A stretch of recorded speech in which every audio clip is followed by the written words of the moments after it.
Cory Booker, the junior senator from New Jersey, did something unusual. He took to the Senate floor. He didn't just speak, he unleashed a verbal torrent. For 15 hours, Booker held the floor.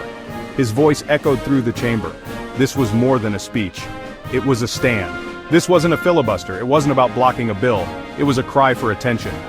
Booker wanted to shine a light on what he saw. He believed America was in trouble, and he wasn't going to be quiet about it. Booker's target? The Trump administration. He called their first 71 days a crisis. He accused them of recklessness. He wasn't whispering in the corridors of power. He was shouting from the rooftops, or at least the Senate roof. The senator had a plan. He wouldn't let the Senate conduct business as usual. He wanted to disrupt. He wanted to force people to listen, because what he had to say was important. It was about the future of America. Booker didn't just rant and rave, he came prepared. He had a plan of attack. He focused on 4 key policy areas: healthcare, education, immigration, national security. These were the battlegrounds. On healthcare, he defended Medicaid. He slammed Trump's proposed cuts. On education, he argued for investment. He decried plans to slash funding.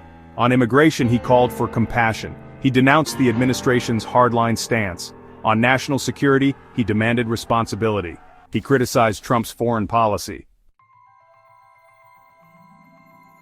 Booker reserved special fury for the administration's healthcare plans. He spoke about Medicaid with a fire in his voice. Trump, he argued, was coming for the most vulnerable. Millions relied on Medicaid. Were they just going to be cast aside? The White House denied wanting to gut Medicaid. They claimed it was about efficiency, but Booker wasn't buying it. He pointed to Trump's own words. He highlighted attacks on Medicaid, Medicare, and Social Security. These weren't just programs, they were lifelines, and Trump was treating them like loose change. Section 5. Good trouble on the Senate floor. Booker didn't shy away from powerful language.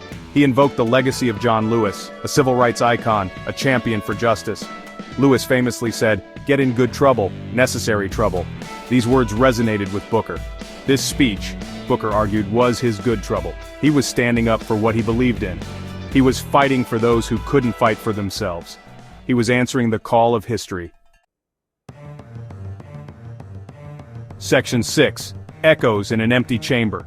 The Senate chamber wasn't packed. In fact, it was mostly empty. Booker spoke to a smattering of colleagues. Some listened intently, others wandered in and out. But the emptiness didn't deter him. He continued to speak. His voice boomed through the chamber. He answered questions from fellow Democrats. He engaged in debate. He refused to be silenced. He was a lone voice in the wilderness, but he was determined to be heard. Section 7. A history of long speeches. Booker's speech was long. 15 hours is a long time to talk. But it wasn't unprecedented. The Senate has a history of marathon speeches. These weren't just talkathons, they were tests of endurance. They were acts of defiance. The longest speech in Senate history, Strom Thurmond. He spoke for over 24 hours. He was trying to block the Civil Rights Act of 1957. Booker's speech wasn't as long, but it was just as passionate. It was just as important. Section 8. A digital stage. Booker understood the power of media. He knew his speech wouldn't stay confined to the Senate chamber. It would be streamed online. It would be shared on social media. It would reach a wider audience. He even incorporated social media into his speech. He quoted John Lewis and John McCain. He read from Twitter. He shared stories from Facebook. He understood that the battle for hearts and minds was fought not just in the halls of power, but also in the digital space. Section 9. Booker's legacy, a voice of dissent. Cory Booker's 15-hour speech was a remarkable event. It was a testament to his passion. It was a display of his commitment.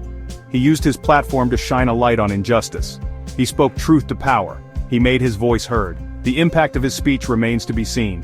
But one thing is certain, Booker's voice will not be silenced. He will continue to fight for what he believes in. He will continue to be a voice for the voiceless.